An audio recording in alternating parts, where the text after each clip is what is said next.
Hamas మిలిటెంట్ల లక్ష్యంగా దక్షిణ గాజాలోని communist నగరంపై Israel మళ్లీ దాడులు ప్రారంభించింది.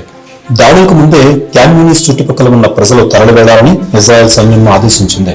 హమాస్ నూతన రాజకీయ అధిపతిగా నియమితులైన యహ్వా సిన్వర్ ఖాన్ యూనిస్ నగరం కింద ఉన్న సొరంగాల్లో దాక్కుని ఉంటాడని ఇజ్రాయెల్ అనుమానిస్తోంది.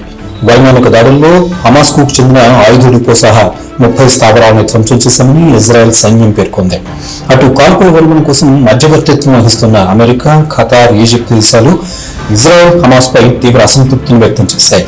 కాల్పుల విరమణ దిశగా ఇప్పటివరకు ఎలాంటి పురోగతి లేకపోవడంపై అసహనాన్ని ప్రదర్శించాయి. చర్చలకు రాకపోవడంపై ఇరు పక్షాలను హెచ్చరించాయి.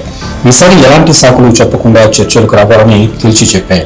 అమెరికా, ఈజిప్ట్, ఖతార్ చేసిన విజ్ఞప్తిని ఇజ్రాయెల్ అంగీకరించినట్లు ఆ దేశ ప్రధాని బెంజమిన్ నెతన్యాహు కార్యాలయం వెల్లడించింది. మధ్యవర్తిత్వ దేశాలు కోరినట్లుగా ఆగస్టు 2వ వారంలో చర్చలకు వస్తామని పేర్కొంది.